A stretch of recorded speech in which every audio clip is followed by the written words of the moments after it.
Terima kasih Mas moderator. Mas apa Mas? Ulum. Mas Ulum. Iya. Jombang banget ya. Jombang banget. Iya. Terima kasih. Assalamualaikum warahmatullahi wabarakatuh. Selamat siang, salam sejahtera untuk kita semua. Pak Ade, saya ini susah banget ngingat nama Pak. Tapi kalau ngingat wajah gitu gampang. Sama. Iya, Mbak Ade, Mas Ulum, Bu Titi, dan teman-teman dari MPR, Kesekjenan MPR, Bapak-bapak dan Ibu-ibu, para peserta bedah buku, bedah novel pada yang sudah hadir pada siang hari ini. Alhamdulillahirabbil alamin, ternyata kita masih diberi kesempatan untuk bisa hadir di sini dalam keadaan sehat walafiat. Dan yang terpenting adalah pada pagi hari ini pada siang hari ini kita disuguhkan untuk mendapatkan sebuah cerita yang menurut saya ini memang cerita yang sangat patut dan penting untuk dibaca oleh anak-anak kita khususnya. Kalau saya semalam ini saya baru semalam loh ini dapatnya ya. Jadi kalau mungkin membacanya kalau bukan cara yang luar biasa nggak akan selesai ini. Untungnya karena ceritanya mirip-mirip cerita saya. Jadi tidak mudah untuk tidak sulit untuk bisa menyelami betul. Memasuki dalam cerita novel Meraih Mimpi ini. Di dalam novel Meraih Mimpi ini diceritakan ada seorang anak yang namanya Sukmo yang dilahirkan dari keluarga yang kurang beruntung. Bapaknya yang bernama Ali Kafi dan ibunya, mereka tinggal di Jakarta. Bapaknya sebagai kuli panggul di pelabuhan yang pada akhirnya mengalami kecelakaan, dan si Sukmo kecil ini tetap ingin bisa bertahan hidup di Jakarta karena ingin meraih sebuah mimpi yang bisa menjadi sebuah kenyataan dalam hidupnya. Makanya ketika itu si bapak ibunya yang ingin pindah karena sudah tidak bisa bekerja lagi di Jakarta, berpindah ke kampung. Jadi kembali lagi ke kampung halaman, tetapi si Sukmo kecil ini mantap dan menyampaikan untuk tetap tinggal di Jakarta. Walaupun dengan penuh perjuangannya, si Sukmo kecil ini kemudian harus melanjutkan hidupnya sendirian. Dia berusaha dengan berjualan di pelabuhan, bahkan ketika yang namanya rumah kontrakan sudah tidak ada lagi, kemudian satu yang terpikir di dalam benaknya adalah menuju sebuah masjid. Jadi ini terpenting sekali, sangat-sangat penting. Langsung menuju ke sebuah masjid. Kenapa dia tidak berpikir untuk menuju ke tempat yang lainnya? Menuju ke sebuah masjid, kemudian melamar untuk bisa dijadikan petugas kebersihan di masjid tersebut.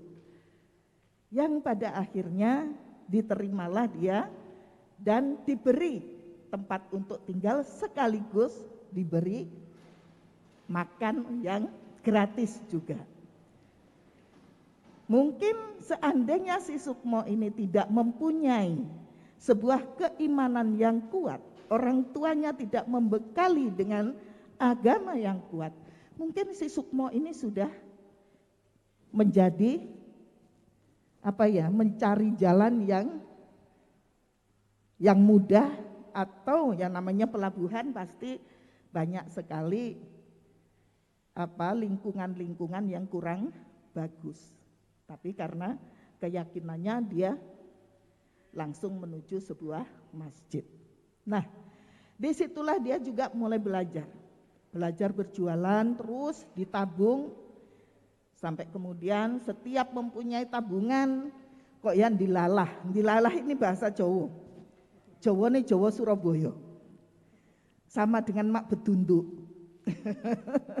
Iya, dilalah yang kemudian sudah ngumpul dicuri oleh orang atau dipalak oleh preman.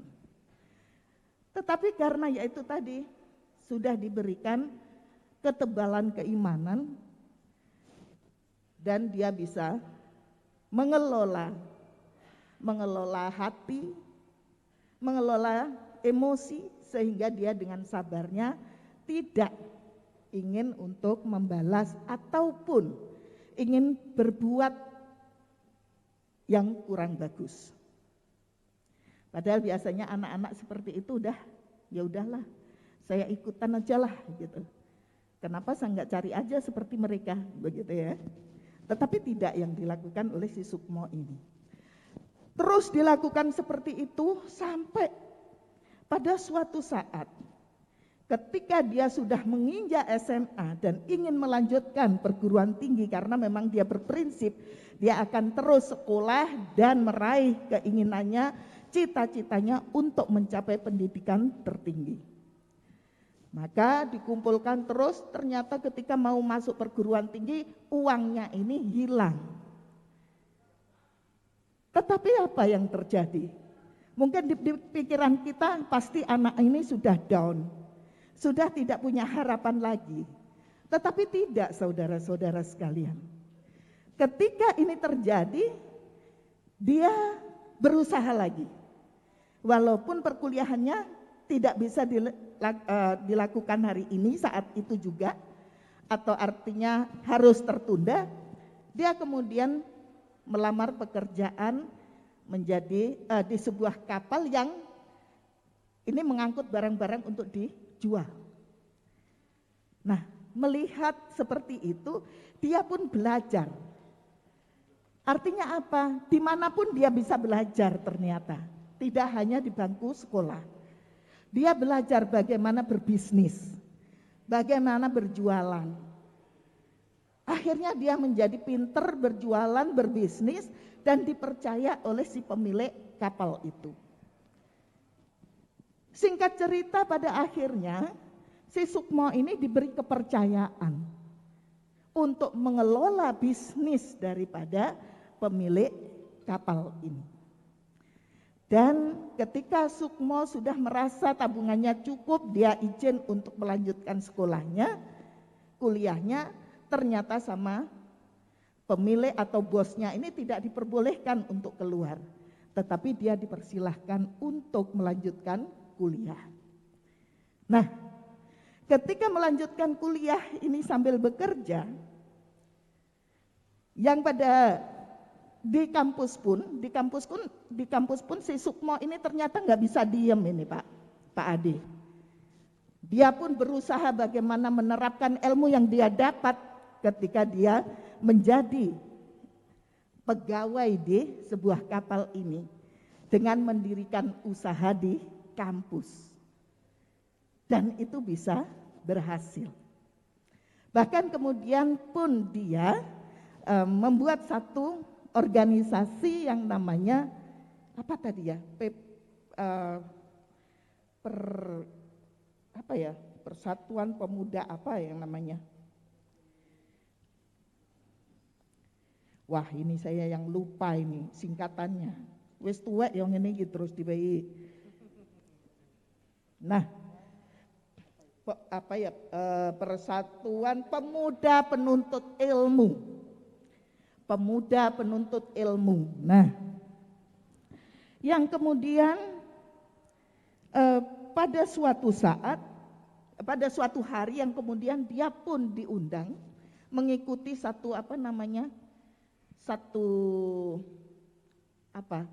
seperti lomba di MPR, kongres ya, mengikuti sebuah kongres di MPR, ketemu dengan ketua MPR, jadi ketemu sama Pak Bambang Susatyo. Nah kan ketemunya dengan ketua MPR.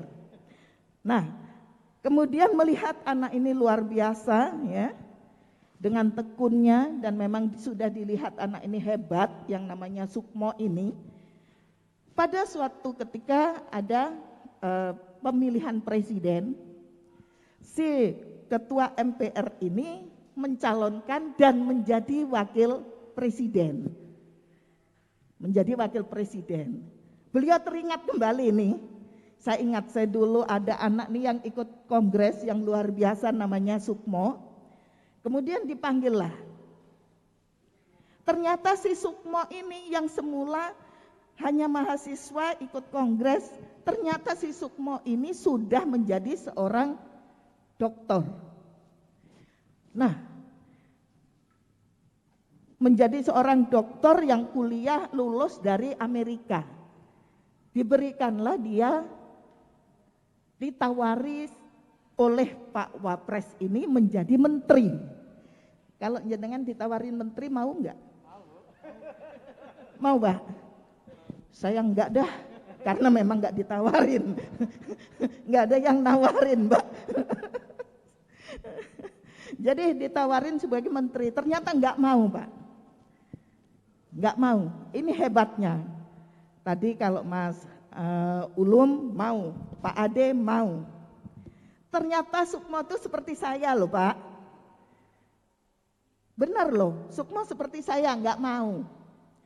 Cuman kalau Sukmo punya tujuan enggak mau karena dia merasakan ketika dia sudah menjadi seorang pengusaha yang berhasil, karena tadi ketika ceritanya pemilik kapal itu meninggalkan Sukmo yang diminta untuk menjadi atau menggantikan sebagai pimpinan di perusahaan tersebut dengan membeli sebagian besar saham tersebut. Akhirnya Sukmo mengembangkan sampai perhotelan dia miliki, perusahaan IT dia miliki, luar biasa lah perusahaannya, akhirnya berkembang di mana-mana dan sampai ke berbagai bidang dia kuasai. Akhirnya Sukmo tidak mau, ternyata dengan alasan ingin tetap menjadi dirinya sendiri sebagai orang yang bisa membantu sesamanya ya, tanpa sebuah keterikatan. Sehingga dia memiliki yayasan sendiri untuk menjadikan sebuah yayasan sosial. Maka dari itu, saudara-saudara sekalian, ketika dia berhasil seperti itu dalam hidupnya, dari sebuah perjuangan yang tidak ringan ketika dia masih kecil hingga kemudian bisa sukses. Baru kemudian dia mengajak orang tuanya untuk tinggal bersama-sama. Bahkan di tengah perjalanan, pada awal dia mendapatkan amanah untuk memimpin sebuah perusahaan, dia pun ternyata mengalami satu kejadian di mana kantornya dirusak oleh seseorang. Kalau kita mempunyai sesuatu, ini kantor kita dirusak, kira-kira apa yang terjadi pada diri kita? Marah enggak? Marah. Berarti panjenengan belum bisa jadi Sukmo. Marah enggak? Marah enggak, Bu? Bales ya? Nah, ini hebatnya. Ternyata si Sukmo ini tidak membalas, Pak Ade. Si Sukmo ini justru mengundang orang yang merusak kantornya ini, diundang untuk bisa bekerja bersama-sama. Tepuk tangan untuk si Sukmo ini. Nah, saudara-saudara sekalian, apa sih yang bisa kita ambil dari semua ini? Ini adalah sebuah perjalanan hidup, perjuangan hidup, di mana kita, terutama orang tua saat ini dalam mendidik anak, jangan dibiasakan anak-anak ini menjadi anak-anak yang manja, Janganlah jadi ini itu, ojo seperti ayah, ojo seperti ibu. Ya, karena saya sendiri menjadi petani nanti sulit. Jadi Bapak Ibu sekalian, kenapa saya katakan bahwa perjalanan si Sukmo ini seperti saya? Sedikit Pak Ade. Sedikit. Hanya si Sukmo ini kebetulan anak dari orang yang kurang beruntung. Kalau saya ini kebetulan bapak saya petani. Bapak saya petani, ibu saya kalau saya panggil emak. Emak saya ini pedagang hasil bumi. Ya. Jadi artinya ya masih tercukupi. Akan tetapi boleh dibilang kalau orang dulu itu anak selalu harus jadi dokter. Nah, saya kecil ketika ditanya oleh bapak, ini sambil sepedaan motor saya naik, itu mas, motor CB, nah saya naik di tempatnya bensin itu, ditanya sama bapak, kowe nek gede kepingin dadi apa? Saya enggak jawab jadi dokter pak, saya kepingin jadi pilot, padahal pilot itu kan sopir ya. Saya kepingin jadi pilot. Kalau enggak pilot, saya kepingin jadi polwan. Nah, dari itu semuanya ternyata kembali lagi, si S2 kecil itu tidak bisa meraih mimpinya menjadi seorang pilot atau seorang polwan. Tetapi saya harus nyangkut sekolah di pertanian, kemudian saya menyelesaikan S2 pertanian, saya menjadi dosen pertanian, saya menjadi petani dan hari ini pun saya mewakili petani untuk duduk di Senayan. Jadi itu semuanya juga perjuangan yang tidak mudah. Ketika saya masuk kedokteran ternyata kakak saya bilang, enggak usah nanti 10 tahun belum tentu kamu jadi dokter. Akhirnya saya harus berpindah fakultas. Tetapi dalam pikiran saya sudah berjanji dalam hati saya harus bisa menjadi mahasiswa termuda dalam usia 22 tahun saya sudah harus lulus. Dan alhamdulillah saya lulus beneran usia 22 tahun. Dan 26 tahun saya sudah menjadi seorang kepala perusahaan yang cukup besar, perusahaan nasional untuk wilayah Jawa Timur. Itu adalah sebuah perjuangan, sebuah perjalanan hidup. Sama dengan halnya si Sukmo ini, bagaimana kita tetap berkeyakinan. Satu yang utama adalah yakin akan keimanan kita. Ya, tanpa ada doa dan yang lainnya, saya yakin semuanya itu tidak akan pernah bisa terjadi. Begitulah ceritanya, sedikit cerita tentang Sukmo dan semuanya nanti yang hadir bisa membacanya dengan tuntas. Terima kasih. Terima kasih Bu Estu yang sangat luar biasa menjelaskan isi novel ini. Namun sebelum ke Pak Ade, kita berikan apresiasi plus untuk tim Humas MPR yang diketuai oleh Bu Siti Fauzia, Bu Titi, yang luar biasa menyusun buku ini yang sangat inspiratif bagi saya. Sebagai saya juga nulis novel Bu sebelumnya dan sebentar lagi mau launching kumpulan cerpen saya. Sebelumnya saya juga ngerilis hasil tesis saya marketing politik Muhaimin Iskandar. Waduh, sebentar lagi tulis tentang S2. Jadi banyak ini. Saya juga lagi nulis tentang komunikasi kematian. Karena S2 saya komunikasi. Jadi ya, karena banyak banget ide saya jadi harus disalurkan selain nulis berita seperti itu. Baik, kami persilakan Pak Ade untuk memberikan tanggapan dan apa yang bisa kita ambil saripati dari novel. Terima kasih.